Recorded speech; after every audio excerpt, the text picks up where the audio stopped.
So మనం ఎప్పుడెప్పుడు అనేది చూస్తున్నాం. దుప్పుడు పొడి బిర్యానీ అయితే వచ్చేసింది, రెడీగా ఉంది.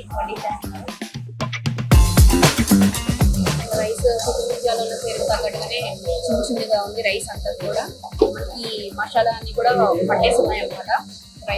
రైస్ మనం చూస్తున్నట్లయితే చాలా కలర్ఫుల్ గా ఉంది కదా. దీన్ని టేస్ట్ ఎలా ఉంటుందో చూసేద్దాం మరి. ఈ ముక్క అంతా కూడా మనకి చాలా మెత్తగా ఉడికిపోయింది, చూస్తున్నారా? చాలా జ్యూసీగానే ఉంది, పట్టుకున్నా కూడా మెత్తగా ఉంది.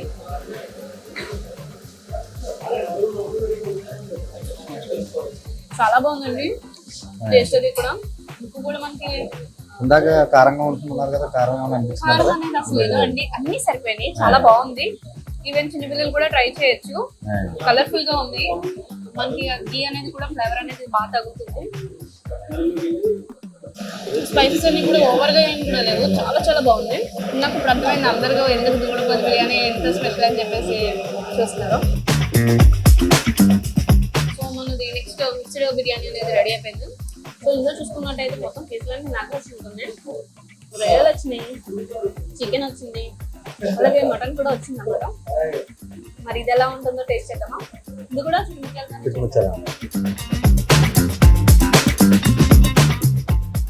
చూడడానికి ఒకేలా ఉన్నా కూడా టేస్ట్ మాత్రం చాలా డిఫరెంట్ గా ఉన్నా.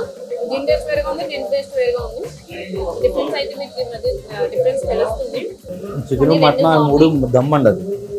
అది మామూలుగా కొంచెం చాలా చోట్ల అలా మిక్స్ చేసి ఇచ్చేస్తారండి. మనం డైరెక్ట్ దమ్ వేస్తామండి. చికెన్ కర్రీ ఉండండి, మటన్ కర్రీ ఉండి, ప్రాన్స్ కర్రీ, 3 కర్రీలు సపరేట్గా ఉండండి, మళ్ళీ మనం దమ్ వేస్తాం అనమాట.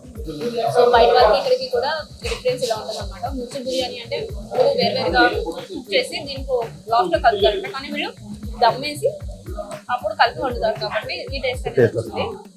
ఈ 3 ఇంగ్రీడియంట్స్ ఏవైతే ఉన్నాయో వాటి టేస్ట్ అనేది ఈ బిర్యానీలో తెలుస్తుంది. నెక్స్ట్ ఐటమ్ ట్రై చేసేద్దాం. సో మొత్తం అన్ని ఐటమ్స్ ట్రై చేయాలి కాబట్టి నేను కొంచెం చూపిస్తాను అనమాట. తర్వాత మొత్తం ఇవన్నీ నేను లైక్ చేస్తాను. సో నెక్స్ట్ ఐటమ్ ఏంటో ట్రై చేసేద్దాం. సో మెయిన్ డిష్ ఇది కూడా one of the main dish అనమాట. రాజుగారి దగ్గర రాజుల బిర్యానీ. ఇది ఎలా ఉంటుందో టేస్ట్ చేయాలి. ఇదేంటండి స్పెషల్? రాజుల పొలం అండి. ఇది కూడా మీకు మన దూకుడుపోతే ఎలా చేసామో సేమ్ అలాగా ప్రిపరేషన్ అంతా ఒకటేనండి. అలాగే చిక్కుముచ్చాల రైస్ని అలా మన నేతిలో వేపండి చేస్తామండి. మనం అన్ని మన దూకుడుపోతే తర్వాత ఎక్కువ డిష్ అండి. ఎక్కువ డిష్ అంటే ఇది దూకుడుపోతే ఆదివారం బుధవారం వెళ్తుందండి.